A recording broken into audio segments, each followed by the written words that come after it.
Good evening, everyone. Today is Monday, July 8th, 2024. The time now is 6 p.m., and I will call to order this regular meeting of the Town of Mead Board of Trustees. In accordance with the town's remote participation and remote meeting policy adopted by the Board of Trustees on March 13th, 2023 by Resolution Number 21-R-2023, remote participation will be allowed. The meeting link has been provided on the town's website, designated posting place 24 hours prior to this meeting. I'd like to remind everyone present both in person and virtually of the town's general guidelines for public comment at open meetings and public hearings. The guidelines are available online and on the entry table. There are 2 public comment opportunities on the agenda for persons in attendance at Town Hall to address the board. The first is limited to items on the agenda. The second public comment opportunity allows any subject, whether it is on the agenda or not, to be addressed. Marisol, roll call, please, tonight. Mayor Willow. Here. Mayor Pro Tem Cartwright. Here. Trustee Adams. Here. Trustee Broadhead. Trustee Harris. Here. Trustee Parr. Here. Trustee Schranz. Here. Mayor Willow, today is Monday, July 8, 2024, and you do have a quorum. Thank you very much. And please join me in a moment of silence for those loved ones that we have lost.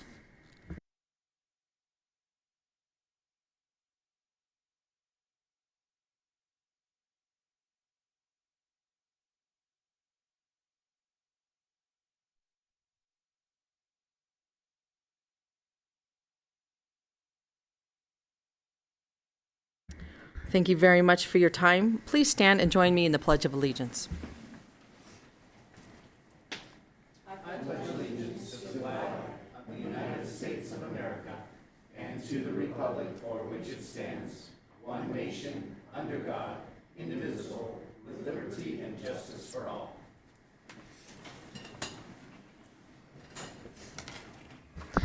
Next is a review and approve agenda. Is there a motion to approve the agenda as is?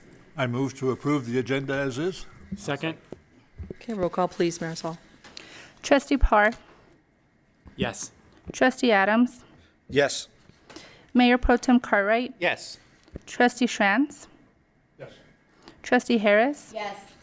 Mayor Willow. Yes. Thank you very much. Motion carries. We have an agenda for this evening. Next is our staff report by our town manager. Ma'am, you have the floor. Thank you, Mayor. Trustees, you have my report. I do want to keep you up to date on the latest. We do have to delay the bidding and the construction of the Gold Star Memorial Park.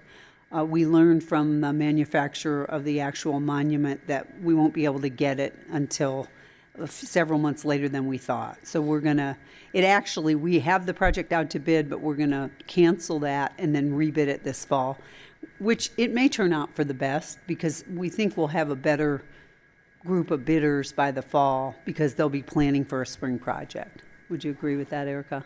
So, the community center got under construction today. I know several of you were worried because they were just sitting over there fixing to work, but they hadn't started, but they're going. They moved a lot of dirt today, so it's a good start. The tree that fell down apparently was 140 years old. And it was removed, albeit a little odd. It does look like there might have been a little theft in the middle of it, but Chief's working on that. So we'll have more details in the next couple of days.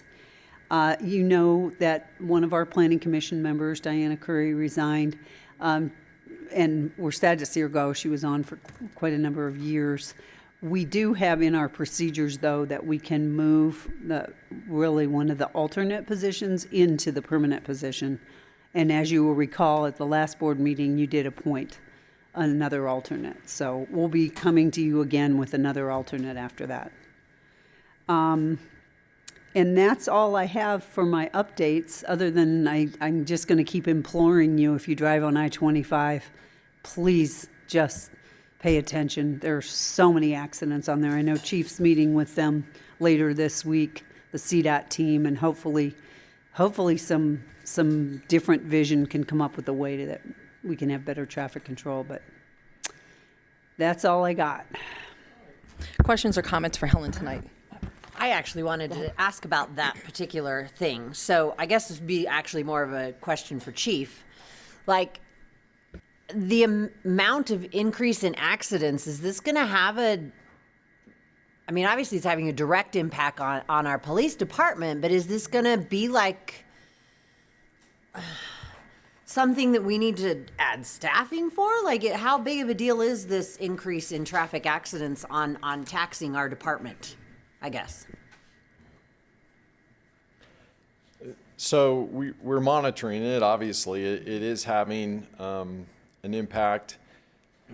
Some days are much more significant than others, so it's not each and every day, but it does affect us. Some of it depends on state patrol's availability, and they're still primary for crashes on I-25. We are pretty much only responding if it's an accident, or I'm sorry, injury, if there's injuries related, because a lot of times we're much closer, or if it's blocking, because we want to get it opened up before there's 4 more crashes, and some of those obviously we're going to have to take. So I think in the next few months we'll have a good idea of just how much of an impact this is going to have on us, and how much of a drain on resources. Fortunately, as you know, we're coming up on being almost fully staffed. We have an officer that we're hoping to get started in the next few weeks, and that would put us at 16. So even though we know there's some potential for some, which there always is for movement, which we'll be addressing as well. But if we can maintain our staffing level, I think we can make it work. If we find out that that's not the case, we would certainly come to you with that concern and in a plan to move forward. But at this time, I don't think we have anything to support that type of a request. Okay. All right.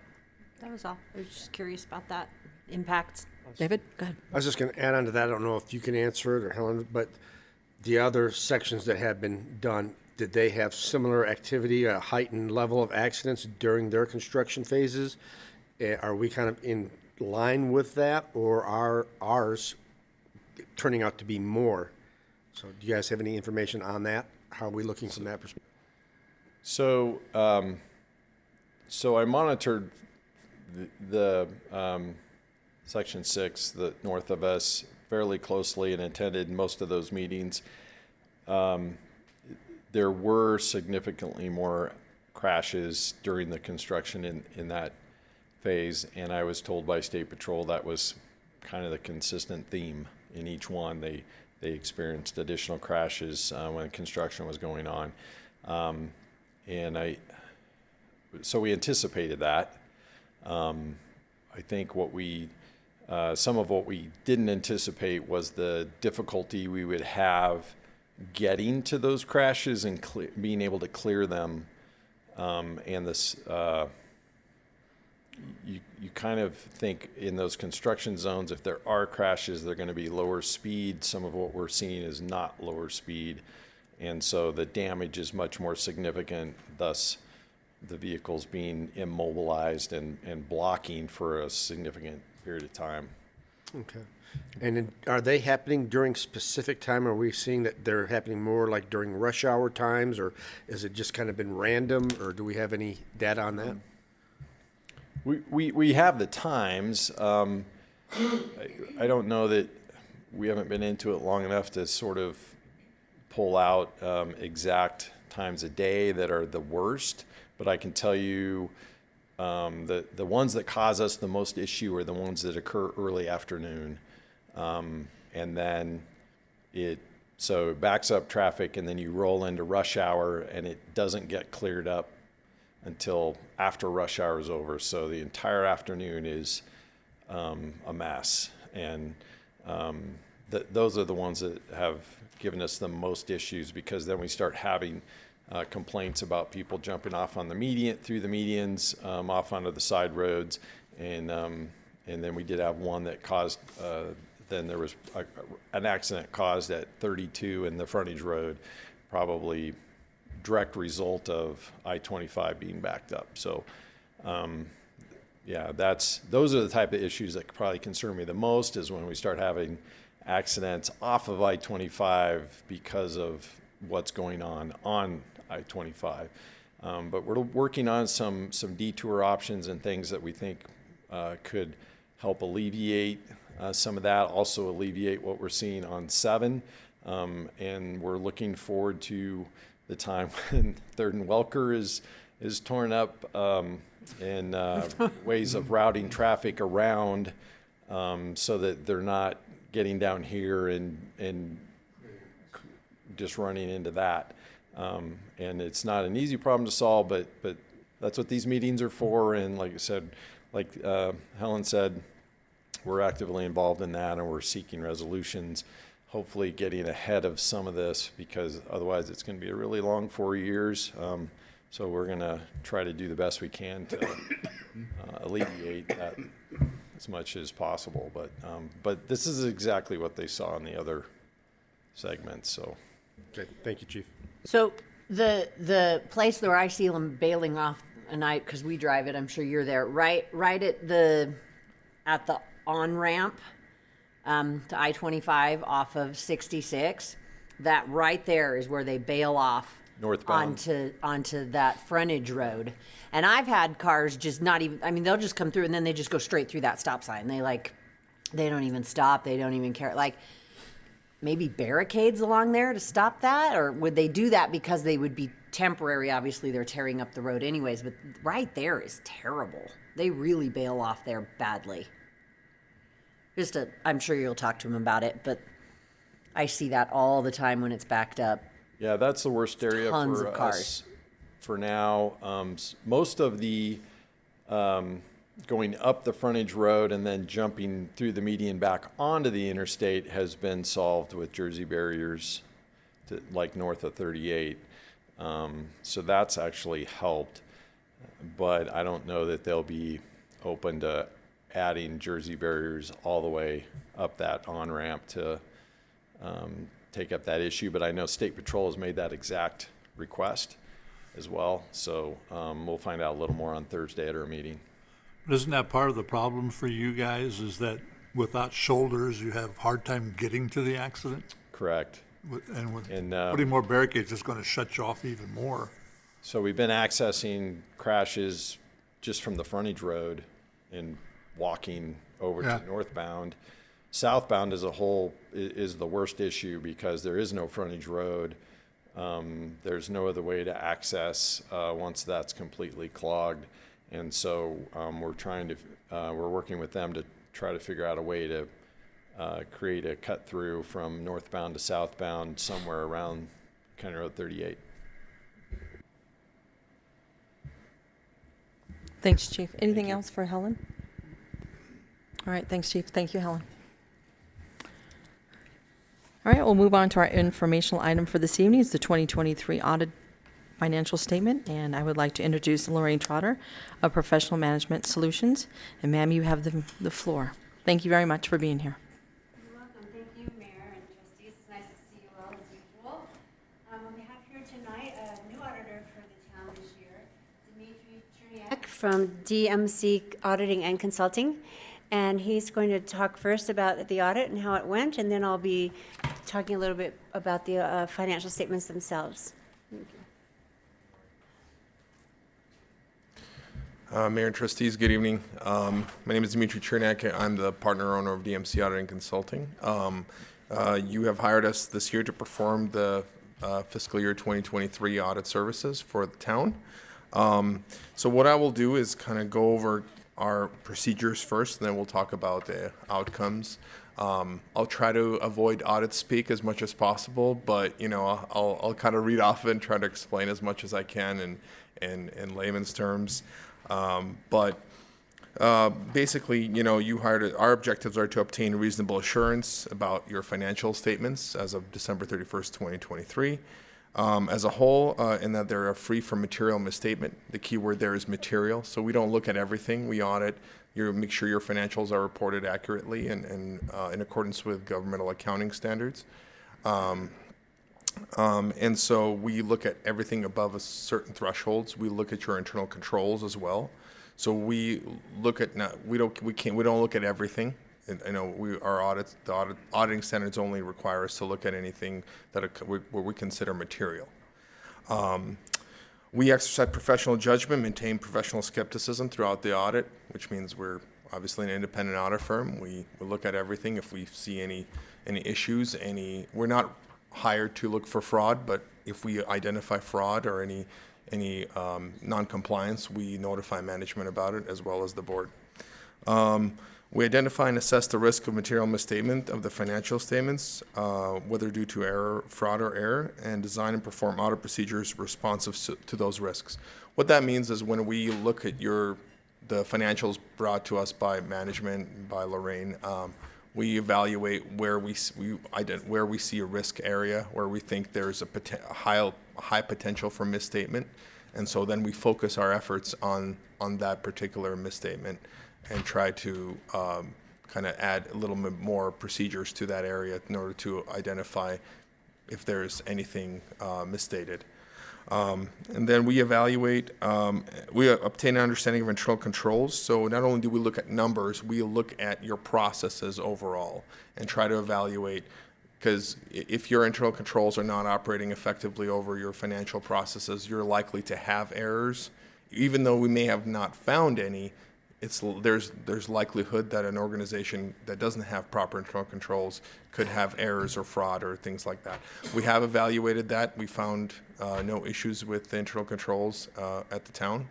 And then we evaluate the appropriateness of accounting policies used and the reasonableness of significant accounting estimates.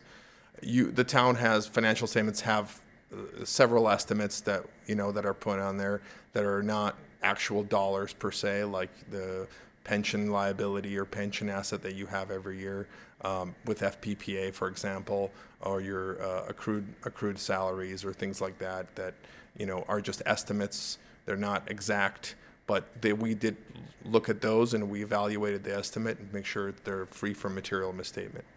And so that being said, the conclusion of the audit is that you have another unmodified opinion, which is a clean opinion. Similar to years before. You actually also do not have any audit adjustments, which means we haven't found any material errors in your financial statements. And as well, you also don't have any management letter comments or recommendations from us. I think your staff did an amazing job, and Lorraine does an amazing job making sure everything's accurate and tries to make sure that the financial statements are reported properly. And so we really have no recommendations because, again, your books are so clean and accounting records are reported fairly. So I'll stand for any questions. Questions, comments? Proud moments? There we are. Proud moments for our staff. Thank you, Lorraine. There you go. Well, I think Helen and Mary and Lorraine did a great job, and their staff do a great job. So we have nothing but positive things to say. And so it also helps that you as the board of trustees, you all have a solid control environment. We spoke to Trustee Broadhead during our fraud interview, and it seems based on our review of minutes and things that you all try to do the right thing. And I think that's, for an auditor, that's really the most important thing. And so, like I said, nothing positive to say. If you have any questions, I'll be here. Thank you, Dimitri. Thank you. Thank you, Dimitri. We were pleased with how the audit went, and it was easy to work with Dimitri and his firm, so that was really positive for us as well. As always, or as usual anyway, I'd like to just briefly walk through these statements with you to help you fulfill your fiduciary responsibility to safeguard the assets of the town. And part of that is knowing what your financial status is, especially as you start to think about budget starting up in the late summer and fall. And so I'll just walk you through this book, and my goal, as always, is that by the end of my little talk, you'll either know what you want to delve into, if there's something like that, or feel like you're satisfied that you know what's in here and you can put it on your shelf. So obviously, the auditor's audit opinion letter is first, and that was a clean opinion, as Dimitri said, so we're always happy to see that. On Roman numeral 1 is the management's discussion and analysis, and this is a required section that shows from management what these numbers mean to the town. You can use this in your talking with your constituents. I always suggest if you ever get a call from a reporter saying, oh, we saw your audit, how's the town doing? Somebody asks you like that, you can start right off with this first page and the highlights there. And you could say, yes, we're doing great. As of the end of 2023, the town's net position increased by over $5 million in 1 year. So that's a really strong financial highlight. At the end of the year, the town's governmental funds reported ending fund balances of over $28 million. And then the town also has an enterprise fund, the sewers fund, that increased by a smaller amount, up 2%. And the town's general fund, which is where most of your operations take place for just ongoing activities of the town rather than special projects, increased by almost 15% during the 1 year. So you've got a strong financial position, and it's continuing to get stronger. This next page tells you how there's two different types of funds that the town has, and we talk about this at budget time also. We separate out the sewer fund because it's operated like a business that sells a goods or services in this case, and it needs to make money on its own and be able to provide for its plant and equipment replacement in the future, as opposed to all your governmental funds, which are all your other funds that have various purposes, and they are measured differently because you aren't selling something per se. You're providing services that governments provide, and in large part collecting taxes or getting shared revenues from other governments to finance those operations. So those funds are looked at in accounting as measuring the flow of money, the flow of financial resources. Do you have enough money coming in to provide those services again next year? Whereas the enterprise fund that's run like a business is measured on a flow of economic resources, which includes all of its capital and equipment, pipes in the ground, treatment plants, etc. So you'll see different things measured here in different terms, but that's the reason for it. So all of your regular funds are called governmental funds. You do things that pretty much only governments do, and you mostly collect taxes and some fees and charges just to finance it. So when you go over to page small 3, Roman numeral 3, there's a condensed chart right here. There's two condensed charts that show you the sum total of these amounts, and it shows you with 2 years for each of those fund types, those governmental activities and the business type activities. And you can see that the current assets for both types are strong, but the governmental activities is what has the most assets in the town of Mead. And you have a lot of assets coming from your development and impact fees and money put aside for future use, which is why these balances are building up. They will be drawn on someday, and you're building them up now so that they're available when you need them for the impacts of your growth. If you turn to the page Roman numeral 4, this is the changes in net position. So this page shows you in 1 year what your revenues and expenses were that gave you that increase in the $5 million in 1 year. And if you look down in the second column from the right, near the very bottom, the third line up says increase or decrease in net position, $5,191,000 in 1 year. Some of it came from governmental activities, over $5 million of it did, and a little bit came from the business type activity. And so in 1 year, you increase that. The page before that showed the $58 million is over the whole time that the town's been in existence. You've amassed $58 million in net position. You've amassed over $65 million in assets, and you have liabilities against that bring your net position to $56 million. Looking on page 5, it shows you for the governmental activities how your money comes in that pie chart. Charges for services starts right near 12 o'clock, and then they go around clockwise by color to the right. So when you get down to the purple one, that's property taxes, and the kind of bluish one next to that is sales and use taxes. And so you see almost all of your revenues in the governmental activities come from taxes. Glance back at the page 4, and you'll see that in the number chart also. At the top of the number chart for governmental, it says program revenues, $1,594,000, $1,080,000. Those are monies that come in, charges for your programs that you're operating. But the big money comes in general revenues, 4.7 in property taxes, 6.9 in sales taxes.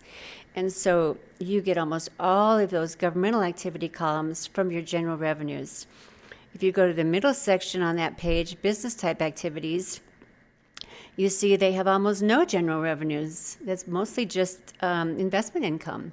They have charges for services that are financing all the sewer operations.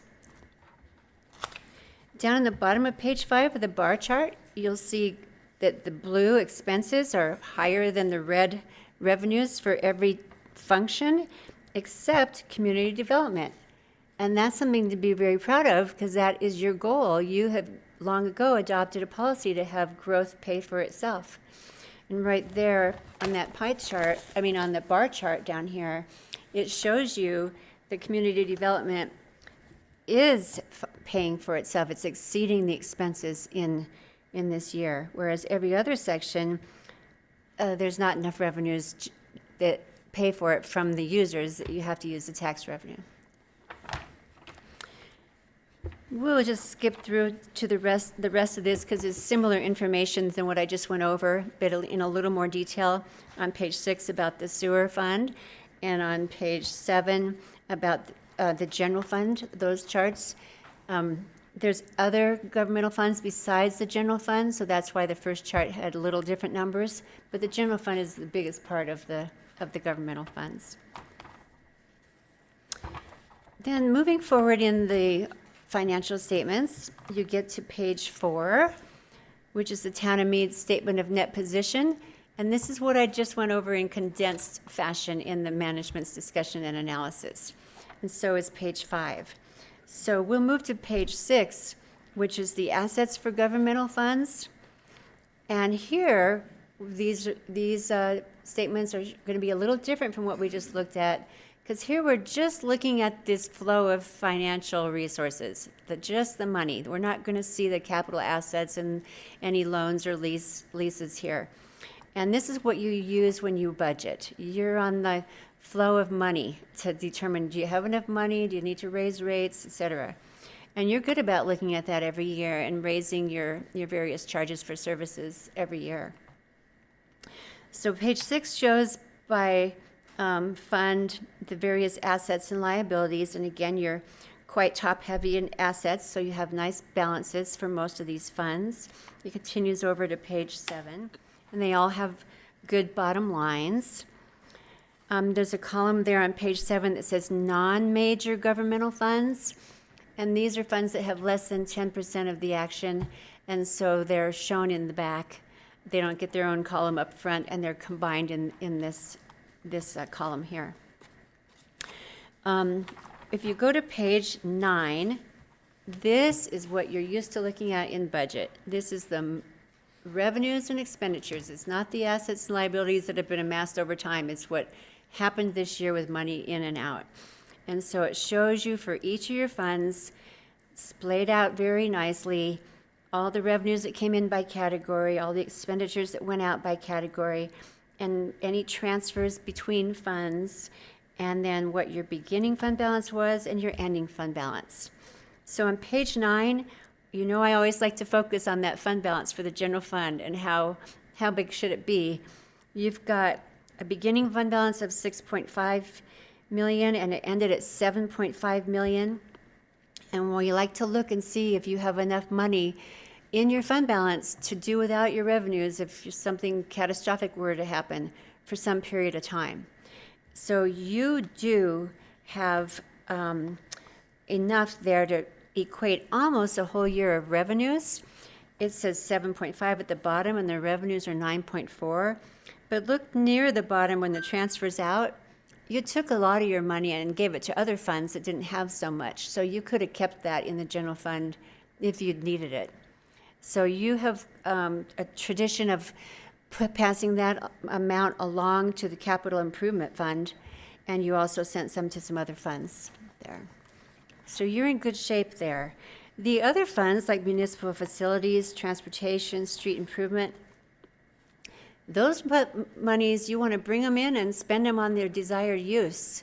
You don't have to keep doing municipal facilities every year in and year out like you do general fund police and fire and community development, not fire, police and community development and streets and parks. Moving on to page 12 is the proprietary funds section, and that's where the sewer fund is listed. And page 13, it shows those same assets that were on the front pages, and then it shows your operating revenues and operating expenses on page 13. So about halfway down it says net operating income or loss, and this fund does have an operating loss of $76,426. It's not a cash loss of that amount because a big part of your operating expenses, about a third of them, is a depreciation charge. So when you charge the expense, there's not money going out the door. It's just saying your assets have depreciated this much. You want to keep track of that and plan for the future to replace those assets as needed. So think about that a bit when you look at your revenues each year. And it's desirable to have an operating income, not an operating loss. This is not a big loss, and it's not a cash loss, but it's not an operating income either. Next, let's go to page 15.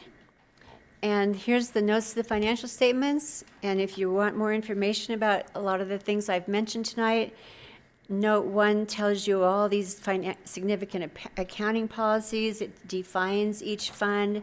It tells what's in our reporting entity.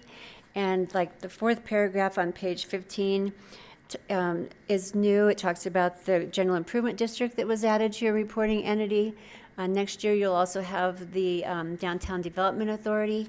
It's in existence now, but there was no activity that needed to be reported in this report. The GID didn't have activity either, but it was mentioned because it levied some property taxes in the coming year. It talks, keeping going, you look through at pages 17 and 18. It tells you what a capital asset is, the definition of it, how they're depreciated, their useful lives, information about pensions, net position, what it means, how property taxes are levied on page 19, what is comprised, top of page 20, what comprises your cash and investments. And almost all of your investments are in your local government investment pools, which is a policy that had been brought forward and you adopted a while ago. And it's a very good place to have it. You've been making a lot of good interest money there, and it's very safe, and it doesn't take active investing knowledge on the part of your staff or consultants to manage it. And they do this for the whole, any government in the state can join that. Page 21 shows you the interfund transfers. If you want to see which funds transferred how much to which other funds, that's all listed there for you. Note 4 is your capital assets, and it shows by general type what got added during the year and what got deleted.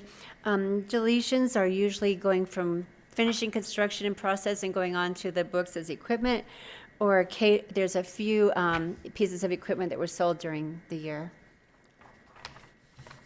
And this is shown on page 22 for the governmental activities and on page 23 for the business type activities, which is the sewer fund.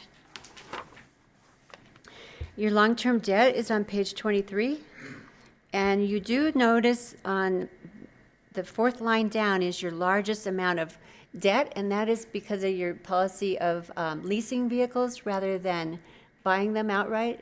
So that impacts this chart here.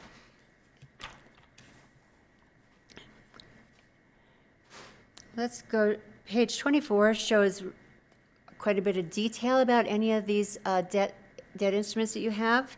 And if you want to delve into them or find out when they're done, how much the interest rate is, whatever, it's all laid out here for you for each type of loan that you have, when you went into it and what the terms were.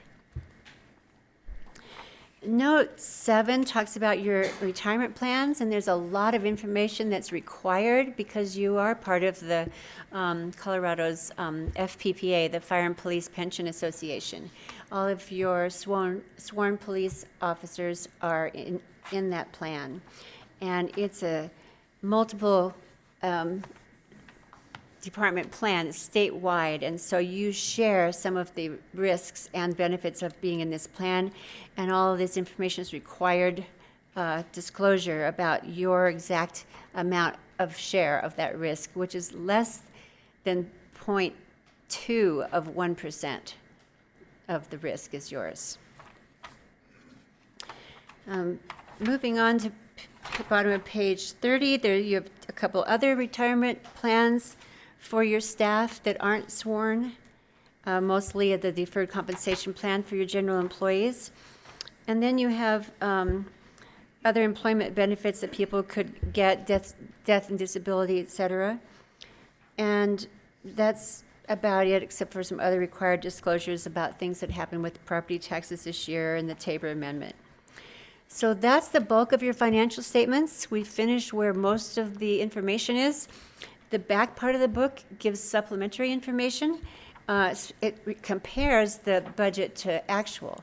And in your council packets each month, we put the financial statements for the month, and that's probably the most useful part to you is the budget to actual. But those balance sheets are in there as well. So if you ever want to delve into those more, you get them every month. All of your budgets were in compliance for 2023. No one overspent their budget. Moving now near the end to page 43. 43 and 44 are the pages that show those non-major funds. And the smaller ones I said that don't have as much action going on, and how they totaled up into that column that's in the front of the book. So if you want to delve into any of those, or you say, what happened to our Parks and Open Space Fund? I don't see it here. It's back here. And there's budget to actual for each of those funds as well. And then in the back of the book is the required local highway finance report. So it just gives information in a different way so that CDOT has it in the way they want. That's the fly-through of the financial statements. I'm happy to answer any questions now or in the future that you might have about these.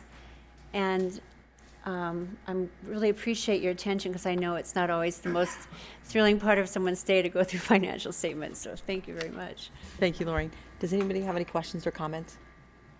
Okay. Thank you very much, Lorraine. Thank you. Thank you, Dimitri, for being here tonight. We appreciate your time. All right. And for the small book. Well, thank you very much. All right, we'll move on to our proclamation tonight. It's Park and Recreation Month for July 2024, and I've asked Mayor Pro Tem Cartwright to read the proclamation tonight. Proclamation, Parks and Recreation Month, July 2024. Whereas parks and recreation programs are an integral part of the communities throughout this country, including Mead, Colorado, and whereas Parks and Recreation promotes both health and wellness, improving the physical and mental health of people who live near parks, and whereas Parks and Recreation encourages time spent in nature, which positively impacts mental health by increasing cognitive performance and well-being, and alleviating illnesses such as depression, attention deficit disorders, and Alzheimer's. And whereas Parks and Recreation programs increase a community's economic prosperity through the increased property values, expansion of local tax base, increased tourism, the attraction and retention of businesses, and crime reduction. And whereas parks and recreation areas are fundamental to the environmental well-being of our community, and whereas parks and recreation programming and education activities such as out-of-school time programming, youth sports, and environmental education are critical to childhood development. And whereas our parks and natural recreation areas ensure the ecological beauty of our community and provide a place for children and adults to connect with nature and to recreate outdoors. And whereas the town of Mead recognizes the benefits derived from parks and recreation resources, now therefore, Colleen Whitlow, Mayor of the town of Mead, does hereby proclaim that July is recognized as Parks and Recreation Month in the town of Mead, given under her hand and seal, the town of Mead, Colorado, on this 8th day of July, 2024. Thank you very much. Is there a motion to approve the signing of this proclamation? I'll move to sign the proclamation. Second. Thank you. Roll call, please, Marisol. Trustee Schranz. Yes. Trustee Adams. Yes. Trustee Parr. Yes. Mayor Pro Tem Cartwright. Yes. Trustee Harris. Yes. Mayor Whitlow. Yes. Thank you very much. The motion carries. Next, we'll move on to our first public comment of the evening. The board welcomes public comment at any time for any item on the agenda. We will also take comments for items that are not on the agenda during the second public comment, item number 10, excuse me. The board will listen to your comments and take them into consideration. If you desire a conversation, please email the board or the town manager or attend the monthly coffee with the mayor. If you wish to speak during this public comment period, please adhere to the town's general guidelines. Please start by stating your full name and address for the record. Each speaker will have 3 minutes to address the Board of Trustees. If you are representing a group, you will have 5 minutes. Is there anyone here in attendance that would like to speak to the board at this public comment period? Okay, seeing none, we'll move on to our consent agenda. The consent agenda contains items which are considered routine and are approved with one motion vote. Is there a motion to approve the consent agenda? A motion to approve the consent agenda. I'll second. Thank you. Roll call, please, Marisol. Trustee Harris. Yes. Mayor Pro Tem Cartwright. Yes. Trustee Adams. Yes. Trustee Schranz. Yes. Trustee Parr. Yes. Mayor Whitlow. Yes. Thank you very much. The motion carries on our consent agenda. Thank you, staff, for putting it together for us tonight. Next, we'll move on to our second public comment of the evening. This comment period is for any item, whether it is on the agenda or not. All other guidelines previously state will apply. Is there anyone here in attendance that would like to speak at this second public comment period? All right, seeing none, we'll move on to our elected official reports. Any of the town trustees have anything tonight? Okay. Okay, I just wanted to say thank you very much for having the greatest parade ever in the state of Colorado. Thank you. It's so much fun. I tell you what, every year gets bigger and bigger. So thank you to everyone that came. Thank you for staff for putting it on. It was a wonderful day and wonderful weather. So anyway, thank you very much for everything that you guys do for us and for our community. So thank you for everyone here in attendance and everyone online that is in participation with us tonight. And do we have a motion to adjourn? So moved. Second. Roll call, please. Marisol. Mayor Pro Tem Cartwright. Yes. Trustee Adams. Yes. Trustee Schranz. Trustee Parr. Yes. Trustee Harris. Yes. Mayor Whitlow. Yes. The July 8th, 2024 regular meeting of the Board of Trustees is now adjourned at 6:43. Thank you very much for your attendance, your time, and please drive home safely. Thank you.